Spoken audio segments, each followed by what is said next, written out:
Welcome to The Elephant in the Org, presented by the Fearless People Experience.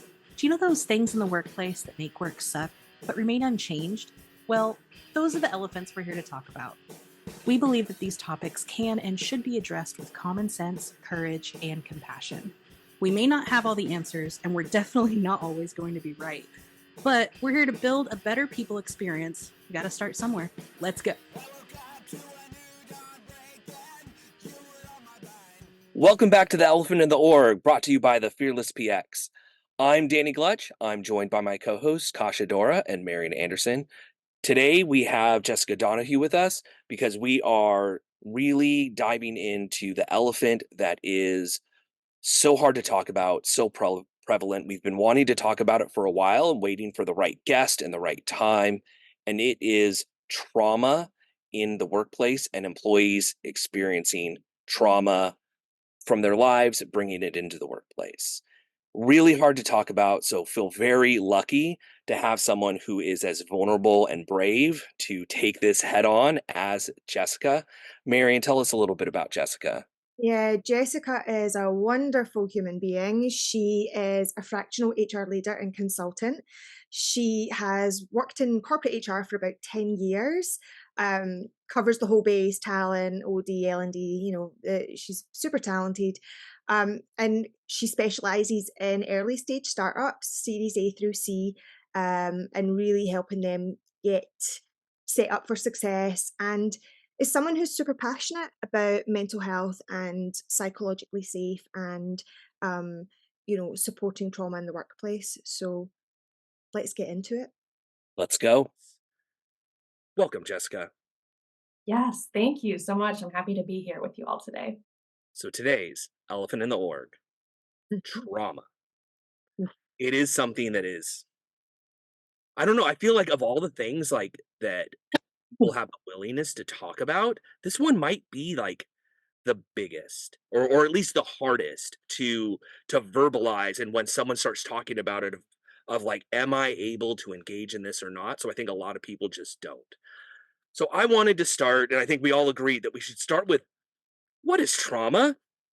Yeah, I think a lot of people have, it's one of those words that we use a lot. Oh my God, that was such a traumatic. I was so we kind of band it about, right? But on a clinical sense, and I think physiological, psychological sense, it's kind of important to get it right. And the real sort of clinical definition is where someone is experiencing neurological, physiological, emotional memories, flashbacks, sensations, overwhelm related to a traumatic experience that they've gone through at some stage. And it doesn't have, I think we think trauma and PTSD and things like that, and we think, our veterans and people that have been through terror attacks, and that's absolutely correct. But also we experience trauma in our own lives, and we don't necessarily appreciate quite how long lasting that is. I'm quite open that I was diagnosed recently with complex PTSD, which was a shock to me because I was like, but I wasn't in a war. I wasn't, but yeah, it's astonishing where it comes from. So I think that should hopefully give us a good base of what it is and where to start from. Yeah, well, it is complex, right? There's the an event that happens and it triggers something that really it like transports you back to those old feelings to where it feels almost identical, both mentally, psychologically, and physically, right? I think that's one of the requirements is there should be one of those like fight flight responses, as if you were in the traumatic moment. Yeah, And because the ramifications of trauma, so much of it, it lives in the body. And our bodies remember much longer and maybe much more accurately even than our minds do sometimes. And Danny, like you shared in my intro, I have a history of complex trauma myself, and have been kind of on a 2+ year healing journey that I'm very much in the midst of right now. And there is another podcast in the trauma space. It's called Beyond Trauma. And the definition they use to describe what trauma is, that I think is, less clinical, but a little bit easier to relate to or understand, is really anything that overwhelms our system's ability to cope. Mm, So anything that's too much too soon, too much for too long, or too little for too long. And that's very personal to each of us, and it Mm. looks different for each of us. And so going back to your point, Danny, on why it's sometimes not talked about or difficult to talk about, particularly in the workplace, I think is because it is so personal. And those parts of us that have been through those experiences so many times are so tender, that it's hard for us to reconcile them in Yeah. and of ourselves, let alone with other people sometimes, even though connection and community in so many ways is like the antidote to the isolation that trauma can bring. Yeah, it really is the medicine, right? And the talking with friends and family and therapists can even be hard to share your trauma with. mhm. Very, Or very What, we're even vulnerable. supposed like, to talk about that with workplace people? Yeah. yeah, or even like that. I think, we live in a society that very much wants to emphasize the individualistic end of things, and sometimes Mhm. having to acknowledge that you're not okay, right? Because trauma clearly indicates that bad things happened, or you were placed in bad situations, or anything that like you kind of helped to define, Jessica, right? That you couldn't process, like for whatever reason, there was a little bit of a barrier there, and that acknowledgement in the self, even like outside of the workplace, right? Like wherever that acknowledgement happens, like you could realize that something that you're either experiencing trauma or that you're reliving trauma, like in the middle of a grocery store, picking up That's right. a bottle of water. You know what I mean? Like it happens anywhere. And I think that that individualistic break from the fact that we don't really work typically alone, we're normally in a group dynamic in the workplace, is kind of an interesting differentiator for how people realize their trauma versus process their trauma. Yeah, I think that's a great transition into our first real area that we want to dive into, which is external traumas like childhood or adult traumas that happened outside the workplace that people then bring into the workplace, right? And Marion mentioned before, like our veterans, right? Here in America, we're very much support our troops, take care of the veterans, but are we actually open to the veteran experience of PTSD and trauma in the workplace? I don't think so. Um, and that's a reality that they're just not welcome there then. Yeah. And your bio says you help people install trauma informed practices. What does trauma informed practices mean? And maybe let's talk about how we can incorporate those and Yeah. I mean, the way, as we've kind of talked about, everyone's individual experience is going to be so different. Their histories are different, what they've been through. And so, the baggage, I suppose we could say, that they're bringing into the workplace is going to look different for everyone. Mm, And not everyone wants to talk about their trauma or their history at work, and they yeah. shouldn't have to. But at the same time, I think there are some things that are common about that experience. And one that just stands out to me, something that I heard someone else speak about recently, is kind of the role that toxic shame plays in kind of Mm. the aftermath of trauma. And kind of the way I've heard it described is, you're thinking about how can you make a workplace more trauma informed, is to think about how can I create a workplace that doesn't allow that shame to thrive. Because by doing that, what you're doing is you're increasing kind of that likelihood that your workforce, your employee population will feel some semblance of safety. And when we feel safety, we're able to connect with other people. Again, that community is what helps us bring our full selves to work, I think. And so, what that might look like at any given workplace and those specific dynamics, I think, will be very, very different. But I think leading with this idea of how can we minimize the ability of the shame force at work, and how can we incorporate elements of safety into everyone's experience at work. And that'll look different for everyone. Yeah. Marion, I've heard you champion the toxicity of shame. What's your experience with dealing with that systematically, procedurally, whatever in the workplace? I mean, it's so personal and it's so varied to individuals, and you can't peek inside someone's head and see what's going on and understand. And I can only, from that sense, I can only really talk from my own perspective. And, thinking back to before any of this was diagnosed, a lot of my trauma came from the fact that I was a parentified child. My dad was very ill pretty much my whole life. He had dementia. I was his guardian. So a lot of it came from that.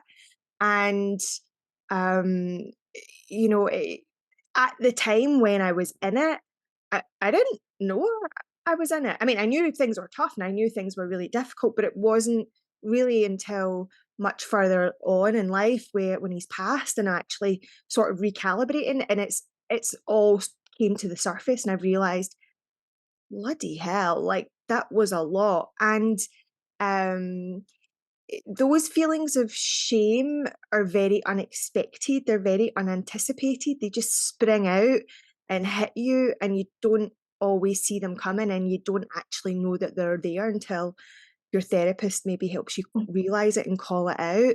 And I think even just realizing that you feel shame makes you feel shame, if that makes Mhm. sense. It's It's a a spiral. It's It's a that guilt, spiral right? emotion It's shame for and sure. guilt and Yeah. completely all of that together. Yeah. completely. And so, you know, I think there's a couple of things in here. Firstly, um, even progressive workplaces are just really starting to get their head around psychological safety as a cornerstone by itself, right? Yeah. And It's that's in just, infancy for sure. yeah, and that's just for your regular Joe at work, you know. Your every employee, you want to create that as a baseline, Mhm. but we're absolutely not equipped in any way. And it's debatable whether we should be. We're not therapists, right? Right. To be able to sort of go beyond that. But what we do have a responsibility for is to help provide necessary avenues for support, whether that be through excellent healthcare opportunities, Mm. good additional support services like a comprehensive EAP or other types of therapeutic add-ons. Um, just even having awareness and education around it is essential. We were talking about vets. I think, I think that morally, a lot of companies would want to and love to, but like anything else, are a little bit scared of what it means and how to deal with it. And so let's just leave Mhm. that over there because Mhm. we can't deal with that. Um, and we just need to grow up here and dig Mm. in and get on with it, because people are people, right? And we've all got crap going on, whether we've been through a traumatic war experience, a terrorist attack, or, a difficult childhood. So let's just get a bit more compassion on the go. And I think the reality too is like, let's just look back over the last, what, 3, 4 years in our collective history. We've Yeah. all been You're through not allowed to bring those up. No. we've all been through some trauma with the pandemic, whether we realize it yet or not. I thought it was really interesting. I was talking with my therapist last week and she said, she's a trauma therapist. She specializes in trauma. And she said, I have a full caseload and I don't have a single client who is, a war veteran, right? Yeah. Hmm. Um, and so I think we do ourselves and everyone around us kind of a disservice when we think of trauma only being this one thing. Yeah. And we don't realize that in all likelihood, we've all been impacted by it, right? There's certainly a Hmm. spectrum. There's certainly some things that maybe have hit us harder than other things because of our unique histories. But this is something that isn't everyone problem. But we can only, how do I want to say this? We can only meet people as much as we've met ourselves, as much as we've reflected on our experience and understand how it's impacted us and understand how it has impacted how we show up at work. Mm. Um, I think only then can we kind of create space for other people to show up that way. And in HR, particularly, we're the only ones that are going to be doing that in so many cases. We're not psychologists, but we kind of create space in a way that maybe a therapist might when people are having a really hard time and have no one else to talk to. And so it's, I think it's more of a thing than we not this group maybe, but Mm. the working world kind of understands or appreciates yet even. Yeah, I Mhm. think you just really pulled on a very important thread there, and it's something that I've been talking about for months, that my awareness, my observation is that people who I see as incredible CPOs are leaving the role. Yes. Um, Such and a burden to bear. yeah, Mhm. it is. And And a thankless job when things get very difficult. Yeah. tell me about it, right? Mhm. And I've been quite candid and said, I've probably only got another one of two of them in me before I need to pivot to something else, because not only are you holding space for everyone, um, but a real CPO, as we know, is a business person who looks at things through a people lens. So not only are you doing the HR job and the OD job and the talent job and all of that, but you're also sitting as part of a C-suite, and you're business strategy, numbers, all of that stuff, and you are the full package. And we're not superhuman. We think we are, and Mhm. we think we can do it all, but we're not. And I think that the proof is in the pudding now, because we are losing incredible talent at CPO level in droves every day. And even just in the last week, I think I shared a couple of articles as well. Jessica, I know that you shared one, Yeah. where it's exactly pointing that out. And that's not just Mhm. in the US, that's happening in the UK as well. CIPD just did an article on that this week. So this is a big Yeah. problem. This Yeah. is a huge problem.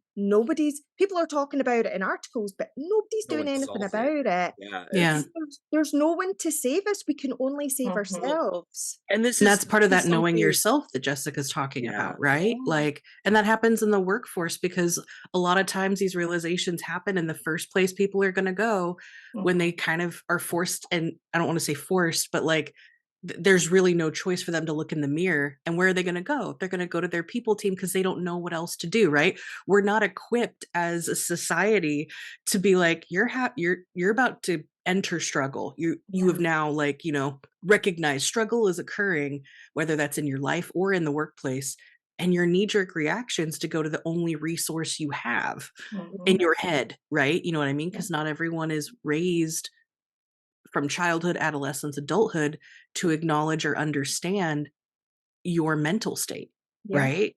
Because we just go from all these milestone life stages and it just keeps going. There's not always this time to process and learn how to process Mm. and how that affects you. So our people teams definitely carry and are given a lot more than they're equipped to handle. Well, and I think that's the thing we need to recognize is that can be a traumatic experience that's Mm. created by work in work.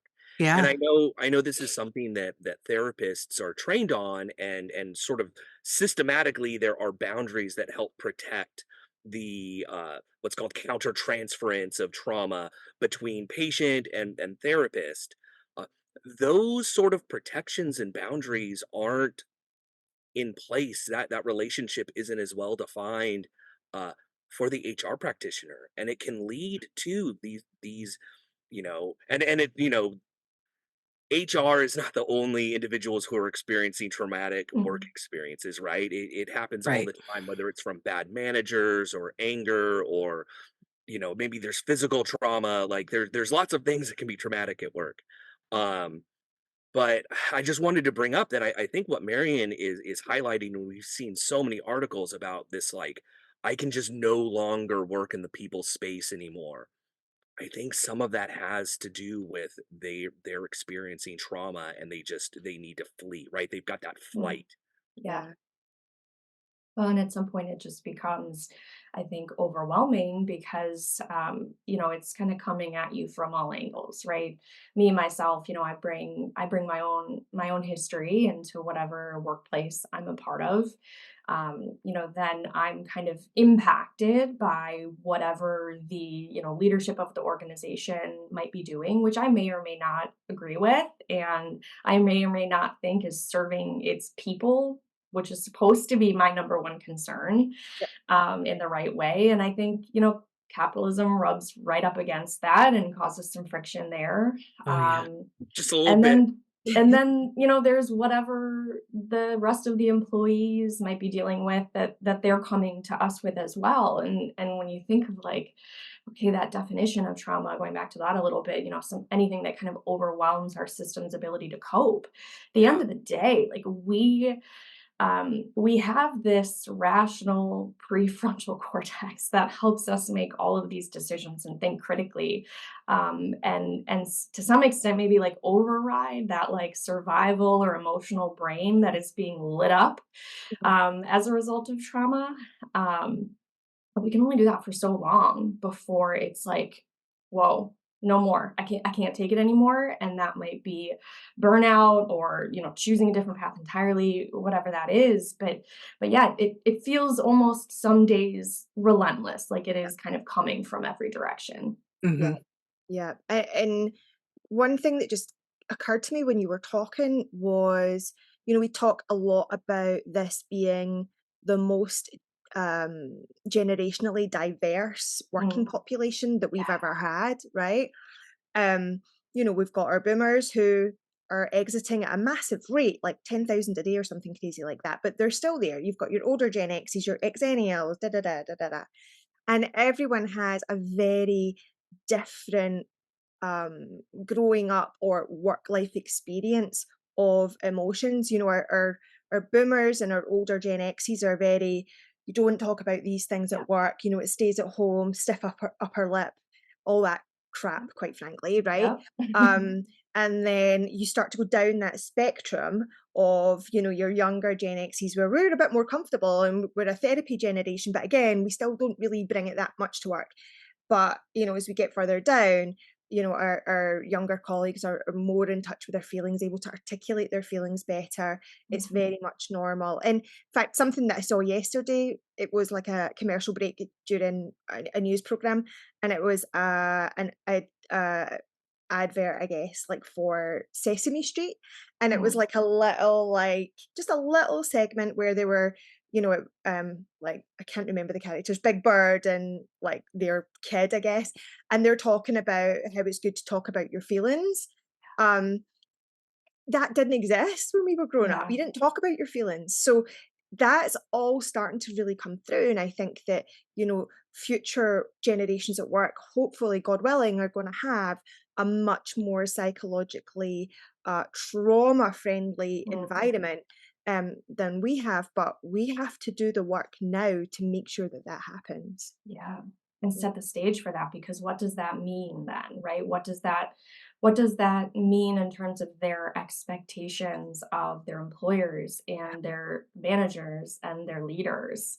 Hmm. Um, And because work, it right? It's one of those Yeah, like at some point it's different when someone in kind of like knowledge work Mm, yeah, realizes like, oh my god, like I'm seeing that one of my direct reports, someone I'm responsible for or partly responsible for, is having a trauma response. I can see it. mhm, We've talked about this. I know how to recognize it. Maybe I caused it because I sent the "Hey, do you have a minute to talk?" Slack and hit absolutely. enter, and they got triggered. And when we're talking, I'm like, "Oh my goodness, wait, what's happening? Oh, I'm sorry, I didn't mean that. You need to take the rest of the day off. Go yada yada. We can cover."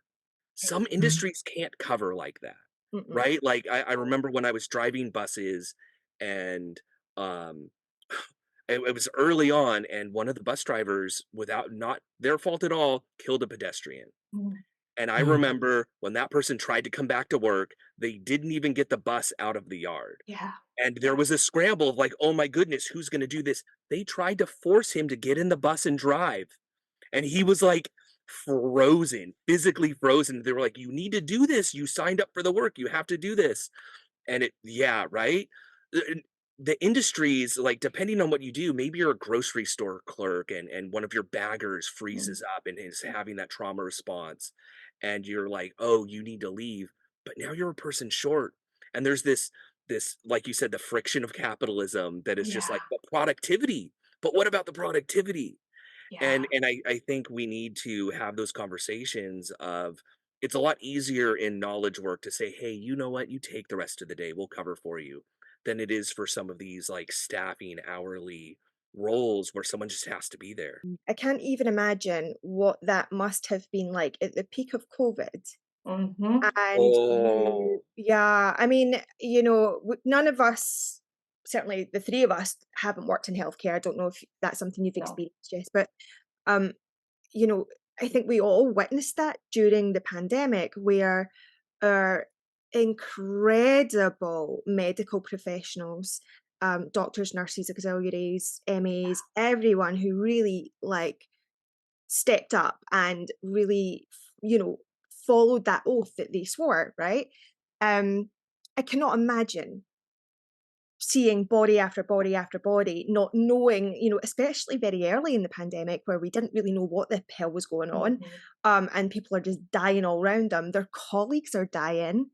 I read an Yeah. article, yeah, read an and they get article the other day about doctors that are now experiencing long COVID, Yeah. yeah, that they can no longer work in the profession. So we're now losing a lot of our qualified professionals as well. Like the not I can't even begin to wrap my head around that. I yeah, talk can't. about coming from all angles. It's Oh, really coming at from all angles for them. Yeah. Right. And I think, a lot of times when we think about trauma, and Mary, you made such a really good point, we tend to think about trauma a lot of times about what's happened outside of work, yeah, as opposed to the circumstances and the situations that were placed inside of work. Mhm. And whether that, is a very, very tragic situation, driving a bus and having something like that happen, just the being in the medical industry and its affiliates the last 2, 3, 4 years, Mhm. however, whoever's who's labeling that counting? marker. Yeah, Yeah, who's what's the counting? start date? Who's Yeah. counting? We're just gonna like retcon it a little bit, right? But like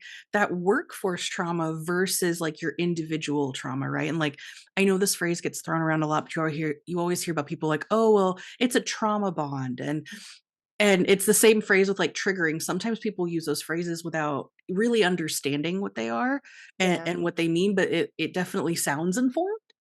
Sure. yeah.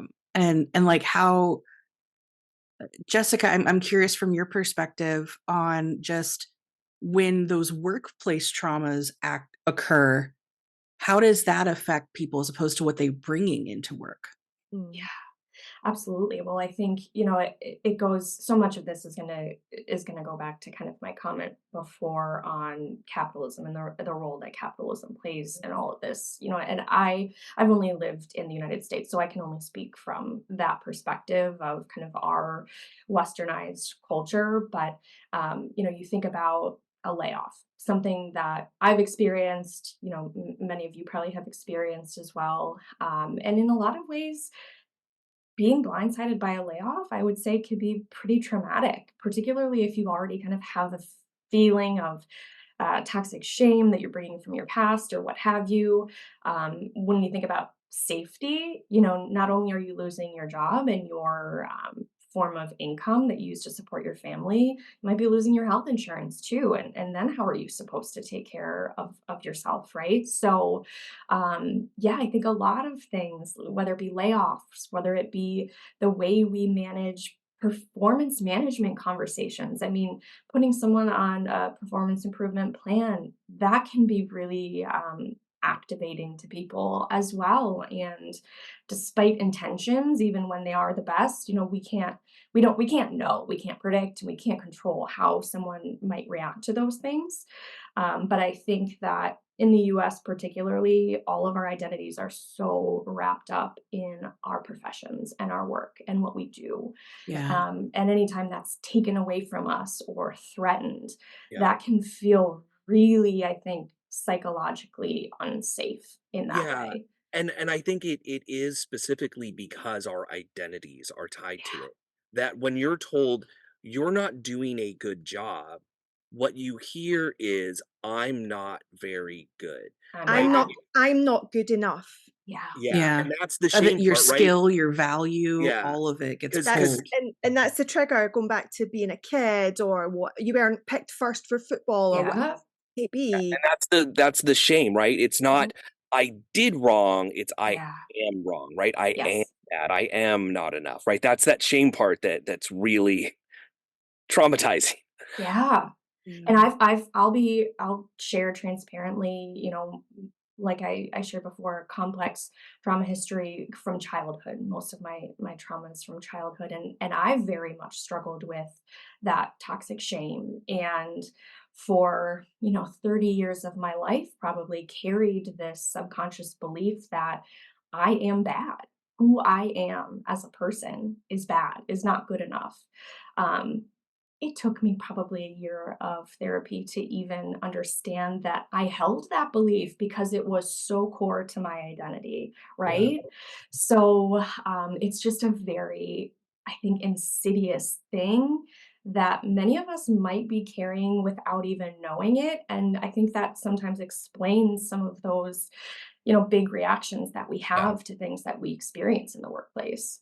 Yeah. That's such a big point. Like, one of the things that I learned in therapy was actually, with your therapist holding up a mirror, you start to see, oh my God, the way I cope with these things as an adult is how I coped with it as a kid, Yeah. Exactly. which is, God I bless. thought I grew up. Exactly, Right. but God bless my 5-year-old self Exactly. for trying her best Yes. to Mhm. get through some really awful situations. And 45-year-old Marion is now like, okay, that that happened, but now we're going to make good on that, and you're okay, right? And you're okay, and you're safe, and nothing bad's going to happen. Yeah. And so doing that work is so important. But you're right, like, unless you have that awareness, epiphany, or support or help to really get into that, you're carrying this around and not Yeah. even knowing that there's a bomb in your suitcase, right? Yeah. Right. It's Yeah. it's the pea, right? Like that, like the was it the Princess and the Pea, right? You're sleeping. Yes. You think you're It's under sleeping. there. But it's buried. It's It's there. there. It's Yeah. there. So Yep. one of the things that I've heard a lot from HR practitioners, L&D practitioners, um, and just workers is, right, we all have this little bit of getting negative feedback goes immediately to shame and I am bad, right? Yeah. In this, let's just stare the elephant in the face as talent development, HR professionals. How do we handle these performance improvement plans of, we need you to be better, not because capitalism demands it, but like to be a successful team that is reaching some of the things that we are intending to accomplish, we need you to blank.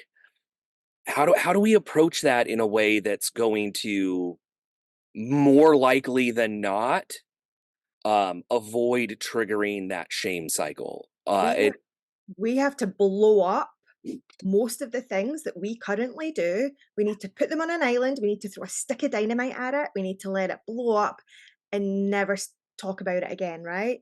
Like, I think you guys have heard me say as well, like, when I'm delivering training on feedback, one of the things I always tell the people is never use the word feedback ever.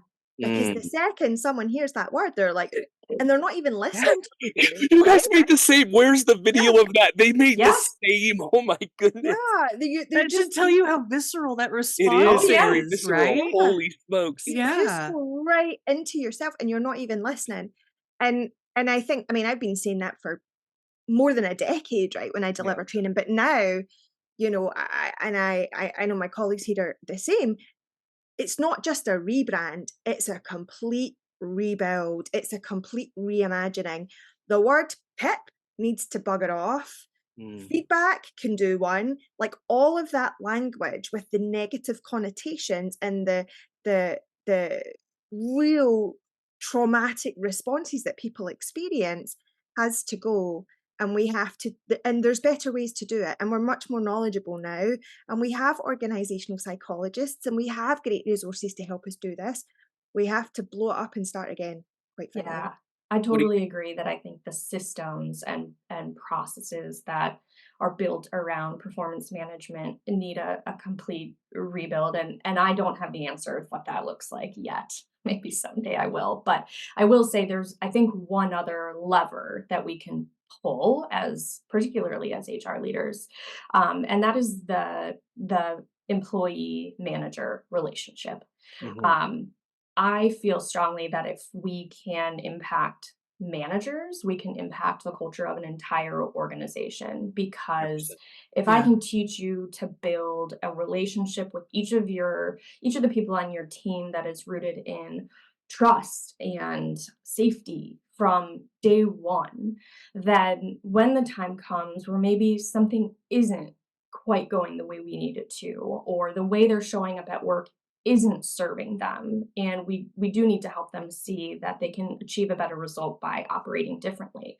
Mhm. That is a far easier conversation to have, and it's a far less likely to be activating to someone like me with my history if I know that that leader trust me and I trust them, and there is safety between us, and they are not giving me that feedback, for lack of a better term, right now, in order to hurt me or shame me or put me down, but to actually do the opposite, to help build me up and help me see how I can become even more successful. And so the systems, yes, they need to go, but I also think we desperately need to find ways to teach individual people leaders how Mhm. to lead, not just manage. Yeah. Well, and I think I that's have a such a thought. huge call out, because I think what that really also says, like that undertone, is treat your people, not like a Yes. resource, right? Like, Yes, right. and it's that exactly. It's all about being able to not just have your psych safety, not just have this trust, but like those are all just hot words until you change how you also not only create the space for people but treat them right. Like we always say, people or humans are people, not resources, right? And there's Mhm. such a key undertone to like performance improvement, Yeah. like there's nothing about your skill as a human being in that phrase alone, right? And Jessica, I Mhm. think what you said is so spot on, because it's really about treating people and helping people as people, not like, oh well, you have a deadline, so Yeah. just get better and do your work. Right. Yeah, Something I that when Jessica was talking, it really made me think of this hierarchy Mm. of that's supposed to be a trusted hierarchy.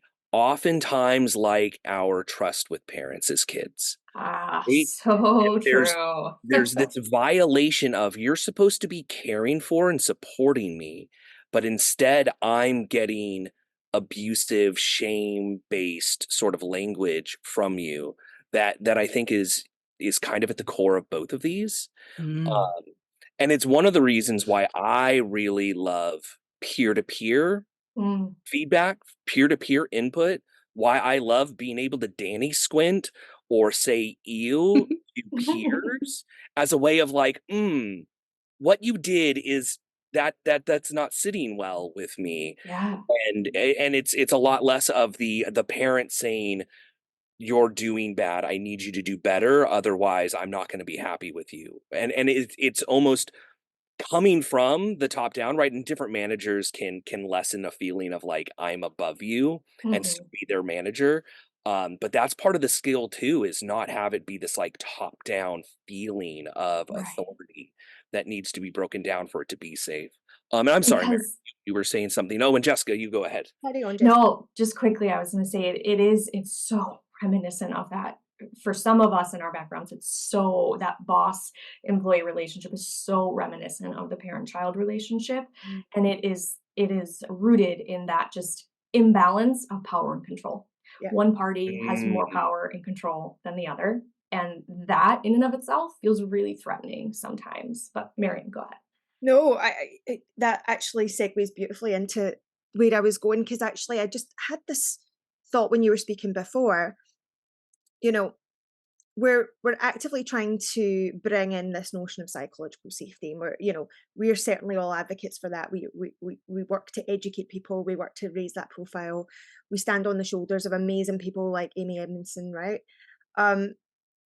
But a lot of this stuff, I think, and again anecdotally, is not all, unless the company is very progressive, is not always really understood or seen by the C-suite. And at the end of the day, they care about bums on seats, shareholder return, profitability, blah, blah, blah, which is not wrong, right? I mean, what's the point of having a business if you're not producing, right? Yeah. However, again, the core component of that productivity are the people that are pulling the levers or digging or nursing or teaching or whatever it is that they're doing. How do you think, and again, this is a very open-ended question, how do you think that as, practitioners, how do we continue to really amplify the need for this? Because I think we've clearly outlined today why it's important and the direct impact that it has on the productivity of an organization. If your people feel safe and they're happy and they're loved, they'll work harder, produce for you, you'll make money, right? How do you think, as practitioners, we really try to get that message into our C-suites and get them to really not just buy into it, but understand it and make it part of the DNA? The $1 million question. Right. It is, right? It If is. I You guys, had, under, if I you had guys the answer. undervalue that solution. That is not brilliant. No, but I think, like I said, I don't have the perfect answer for that, but I think about, what can I do to be part of that change? And I think it's things like this. It's talking about my experience. It's sharing that, yes, I have this history of complex trauma, and it has impacted me deeply. It has impacted me deeply, not only in my personal life, but it's impacted me deeply in my professional life. And in a lot of ways, it's made, going out on my own and working for myself that much scarier in so many ways. But I also think it can be really healing for other people to see that there is beauty on the other side. There is life on the other side, and I can still be a member of a great team doing great work and have this history behind me. It doesn't have to define me or stop me from continuing to do great things. And I would guess that if most people that I've worked with over my career, listen to this podcast, they're probably going to be surprised to hear that I have some of this in my history. And so I think the more we see it normalized, I think that's a big part of it. I think at least that's the start. Yeah, I think that there's really something to that normalization. And when we talk about psychological safety, right, a lot of the core of that is about vulnerability and trust. Yeah.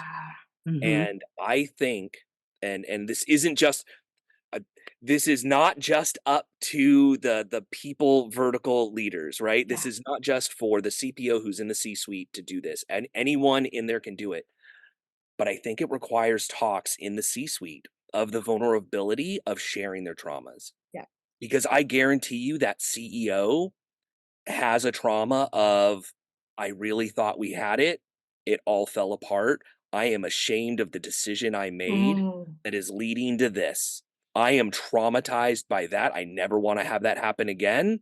And talking about those traumas, being that vulnerable and trusting and be like, you know what? And we still believe you should be here in this room, I think is a part of it. And letting that, right? There's a trickle down economics for you. Yeah. Or I've never been a CEO before. Half And the time, I don't know what the fuck I'm doing, right?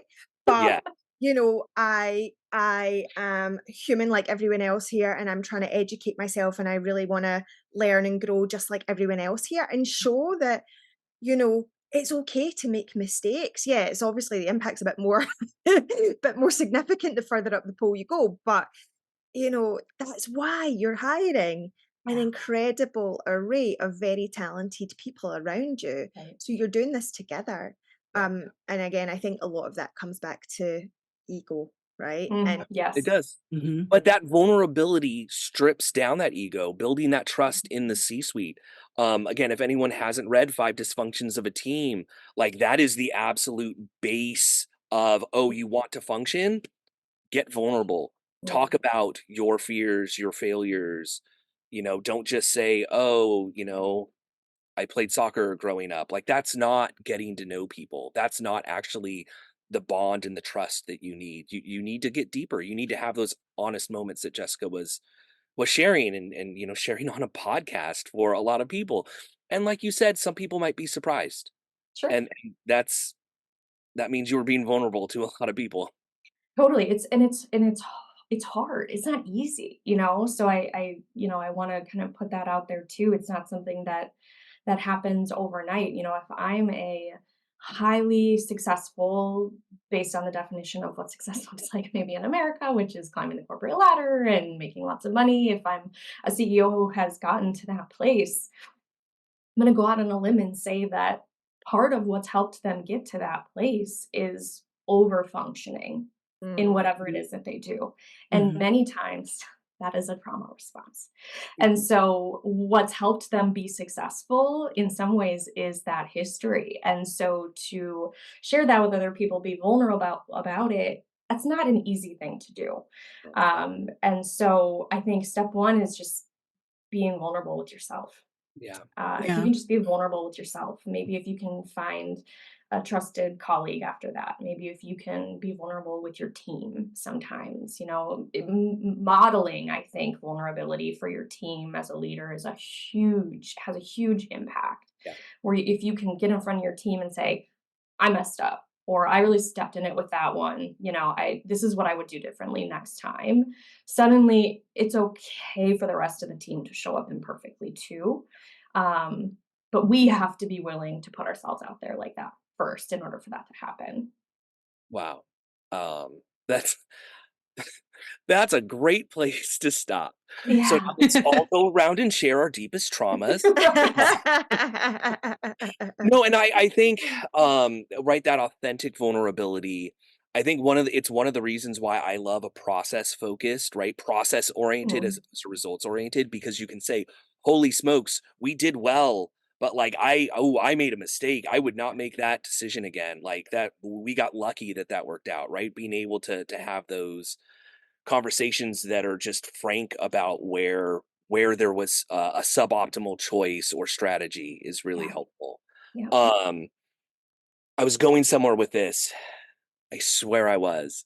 Um, it needs to be authentic, right? The performative isn't going to be helpful because people can No. sniff that out. It needs to be Yeah. authentic vulnerability. And I think what you said is it's like a gift to the It team is a that you gift. manage. Whether it's you Mhm. manage 2 people or you're responsible for 2,000, it's a gift to them. Yeah. And that's going to do a lot. Agreed. Any final thoughts, ladies? No, I think I'm good to leave it right there. Yeah. It's a beautiful spot to be in. Mhm. Well, thank you, Jessica, for bringing this elephant to the room so that we can talk about it. I hope people found this as um, a helpful, useful, eye-opening experience. I hope you're all willing to go out and be vulnerable and share and give space for people who have trauma or are experiencing trauma. If you all want to learn more about Jessica and her work, please go to adjunctleadership.com or follow her on LinkedIn. Please give us a listen. We have new episodes every Wednesday. You can contact us at elephant@thefearlesspx.com. Thank you, everyone.